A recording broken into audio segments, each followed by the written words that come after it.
Imagine you spend 10 years of your life living out of a freezing cold, rusted out van. You skip meals to pay for studio time.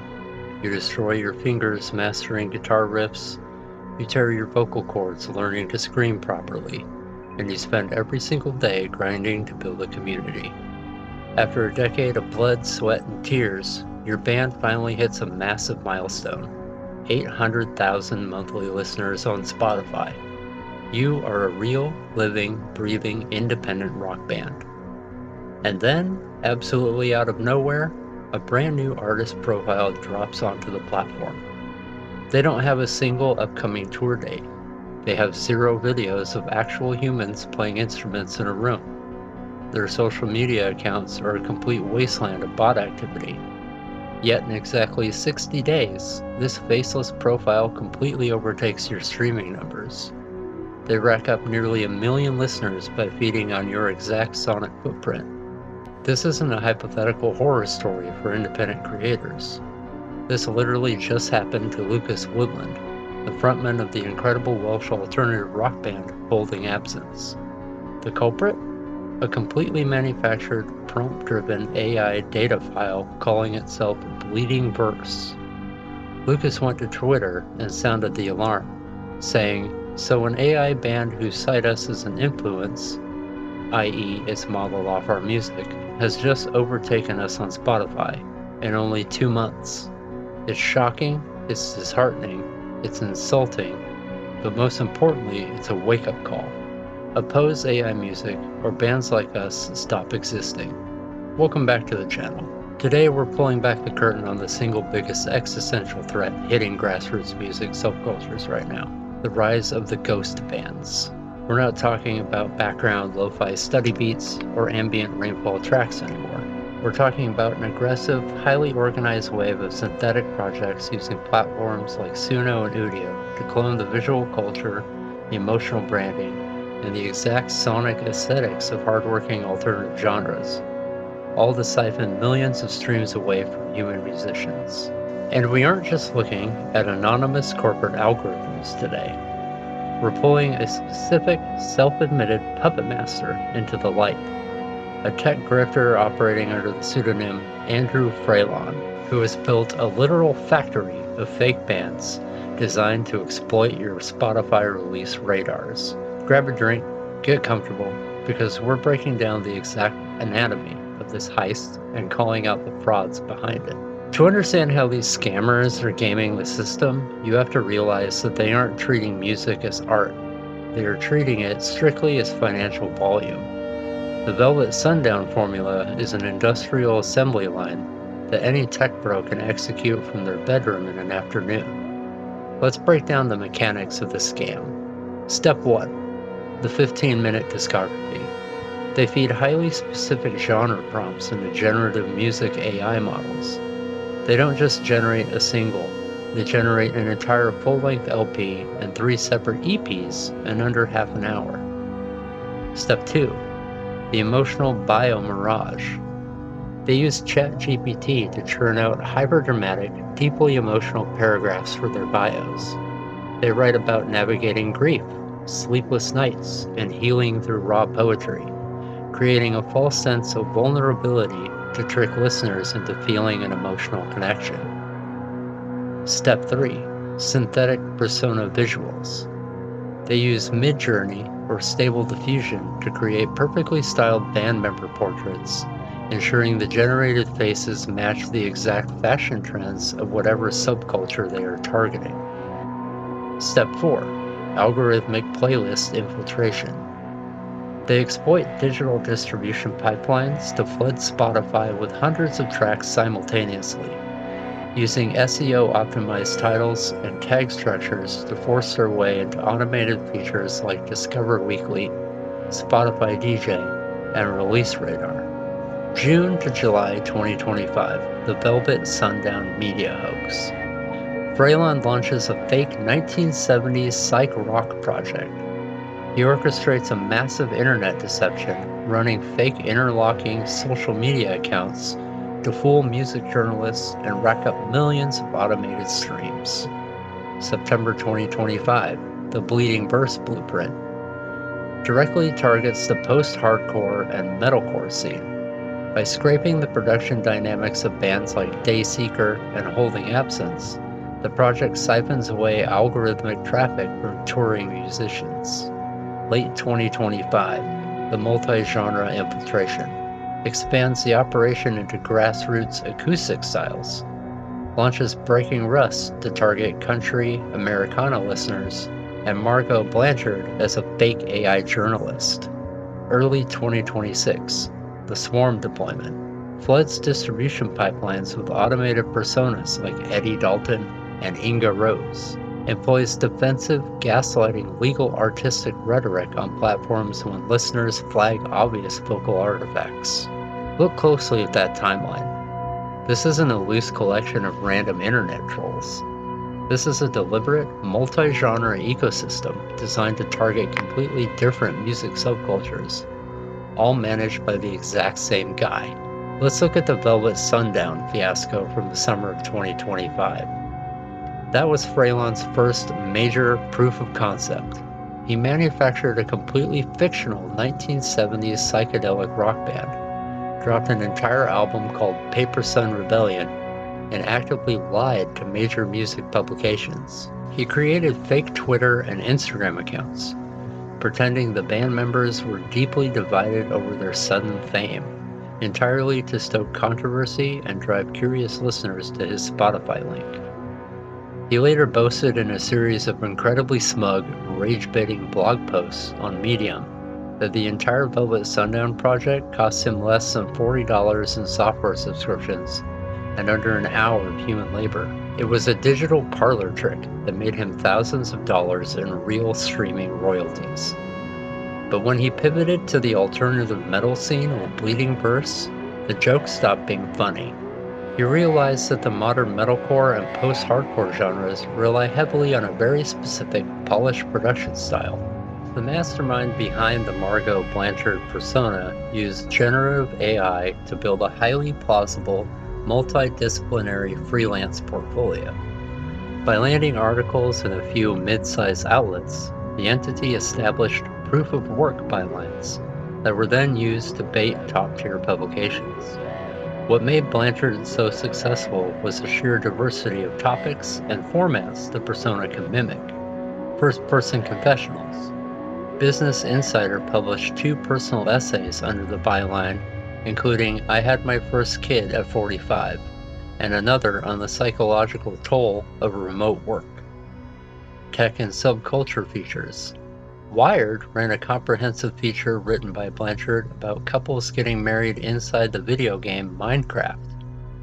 Human Rights and Politics. The UK magazine Index on Censorship published a dispatch from Blanchard regarding human rights struggles in Guatemala. The AI-generated prose easily bypassed automated AI detectors at multiple outlets.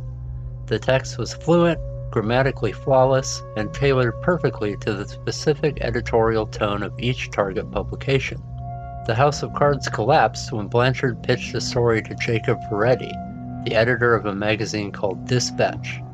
The pitch detailed a compelling cinematic narrative about Gravemont, a decommissioned mining town in rural Colorado, supposedly repurposed into a hyper-secretive training ground for forensic death investigators. Ferretti found the pitch brilliantly written, but highly suspicious. When he searched for Gravemont, he found absolutely no online record of the town's existence.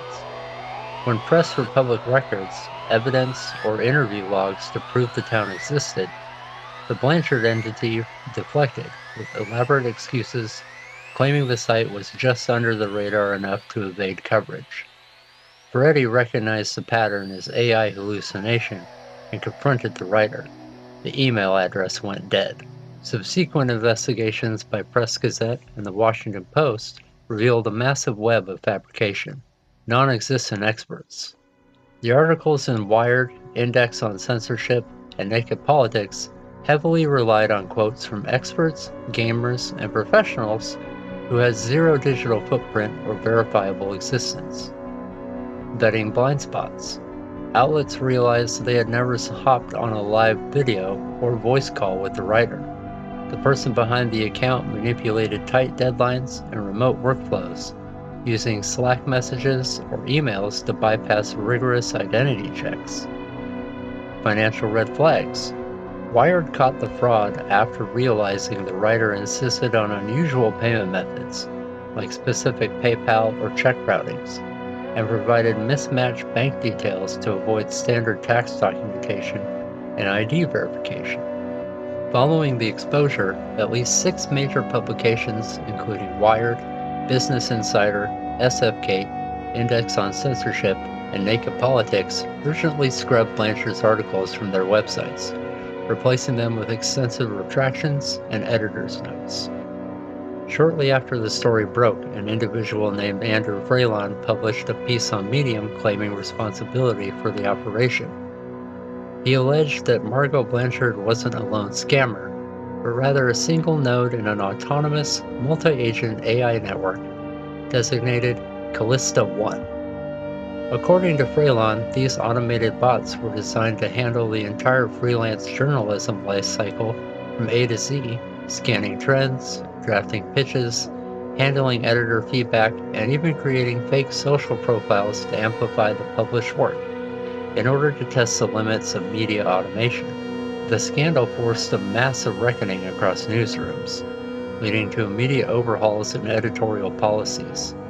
Many publications now mandate live video identity checks, strict verification of source credentials, and deep financial cross-checking for all new freelance contributors.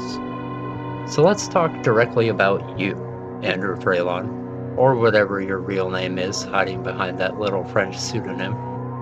You post these incredibly dense, philosophical manifestos on Medium, trying to frame your behavior as some kind of high-minded, avant-garde artistic statement.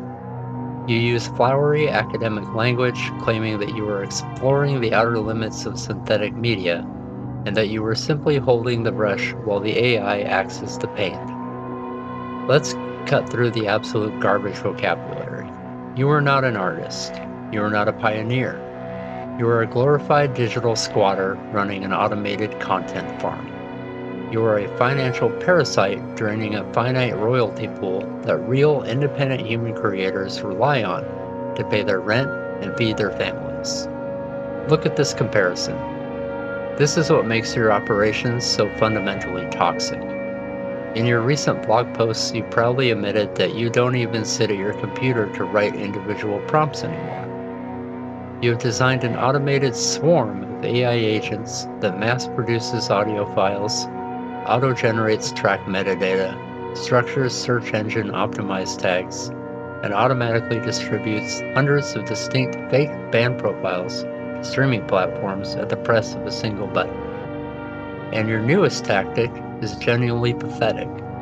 When users on Reddit, TikTok, or Twitter start listening closely to your newer projects like Eddie Dalton or Inga Rose, they immediately notice the glaring technical flaws, the weird, watery, metallic bass cancellation issues, the compressed vocal artifacts, and the fact that the singer's fundamental vocal timbre completely changes from track to track. And how do your automated accounts respond? You switch to playing the victim. You write long, emotional, defensive essays claiming you are a genuine, struggling indie human creator being bullied and gatekept by anti-AI witch hunts. You are actively weaponizing human empathy and leveraging the community's natural desire to protect independent creators, all to act as a defensive shield for your automated corporate revenue streams.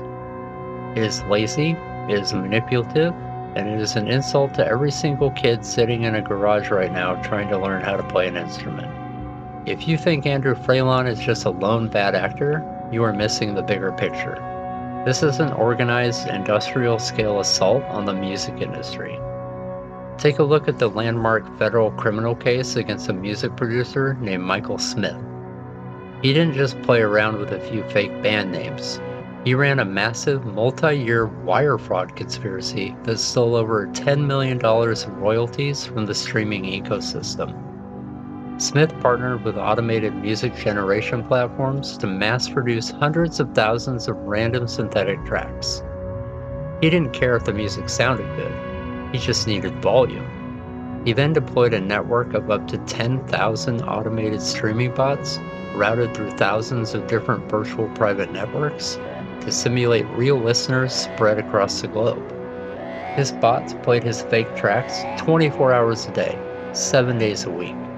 By spreading just a few hundred streams across hundreds of thousands of different fake songs, he completely flew under Spotify's native fraud detection radar. He systematically drained millions of dollars out of the collective royalty pool money that was legally owed to real songwriters and independent musicians. And don't look at the streaming platforms like they're the heroes here. Journalists have exposed that Spotify ran an internal initiative called Perfect Fit Content. They commissioned anonymous producers to generate music under hundreds of fabricated, non-existent human names to stack their own massive native playlists, like ambient, study, focus, and chill jazz hubs. Because Spotify tightly licensed these ghost tracks at a massive discount, they used them to drive down their own operational costs, actively suppressing the reach and royalty payouts of legitimate independent musicians who depend on playlist inclusion to survive. Now I want to make something crystal clear before we wrap this up. This video is not an anti-technology tirade. This isn't an unhinged rant demanding we burn down neural networks or pretend the technology doesn't exist. Technology has always shifted the boundaries of art, from the invention of the electric guitar to the arrival of the synthesizer and digital audio workstations. The enemy here is not AI. The enemy is deception and laziness. There is a massive, beautiful gulf between the industrial factory floor garbage produced by tech grifters like Andrew Frelon and actual independent creators who use AI as a legitimate, transparent partner in their workflow. Think about real electronic, industrial, and metal artists who are pushing boundaries right now. Creators who openly use generative tools to sculpt unique visual art backdrops for their live sets, or solo producers who build complex concept albums where an AI voice persona is a credited thematic character in the story, not a hidden fraud designed to trick you. When a real artist uses these tools, they don't hit a button and walk away to cash a check. They spend hours curating generation seeds, breaking the audio down, slicing it into samplers, running it through real guitar pedals, layering it over live human instruments, and most importantly, being completely upfront about it with their audience. True AI art requires a human anchor. It requires taste, effort, and transparency. Grifters like Frelon want you to believe that content generation is the same thing as artistic expression. It isn't. Churning out 100 fake band profiles with ChatGPT bios to siphon money from Spotify playlists is just algorithmic capitalism at its worst. It's hollow, it's soulless, and it treats the listener like an unthinking metric. If we want to protect the future of music, we have to support the creators who respect the audience. Support the human bands sleeping on floors on tour. Support the electronic artists blending live tracking with generative experiments. Support the transparent creators who use AI to build worlds rather than fake identities. The streaming platforms are not going to save us. In their corporate quarterly meetings, executives openly state they have no intention of banning AI-generated content or mandating strict disclosure, because as long as users stay on the app, they don't care if you're listening to a human soul or a machine learning algorithm. It is entirely up to the grassroots community, up to the squad, to actively crash the machine. Here is exactly how we spot and destroy the Frelon slop farms. Number 1. The inconsistent vocalist. Listen to an artist's catalog back to back. If the singer's fundamental range, vocal texture, and throat dynamics drastically change from song to song, you are listening to fluctuating generator seeds, not a human being. Number 2. The dead footprint. If an artist has 1 million monthly listeners on Spotify, but their Instagram has under 2,000 followers, their Twitter is non-existent, and there is zero record of them ever playing a local show in a hometown venue, they are a digital ghost. Number 3. The watery artifacts. Listen closely to the cymbal crashes and high-end vocal frequencies. If you hear a weird, watery, metallic swishing sound, classic digital phase cancellation, that is a definitive sonic signature of unrefined generative audio. The very second you spot a project like Bleeding Verse, The Velvet Sundown, Angels and Ashes, or Velvet Collapse gaming your daily mixes, don't leave it running. Don't give them a single fraction of a cent. Hit the options button. Click Don't Play This Artist. Block the profile. Completely starve their automated infrastructure of the human attention it requires to feed the algorithm. Support real independent art. Support the people who actually bleed, sweat, and sacrifice to build a culture where they use instruments or transparent hybrid digital tech to make it happen. Leave a comment down below with any suspicious ghost projects you've caught hiding in your release radars lately, so the rest of the community can audit them. Hit that subscribe button to keep supporting authentic independent commentary, and I'll see you guys on the next video.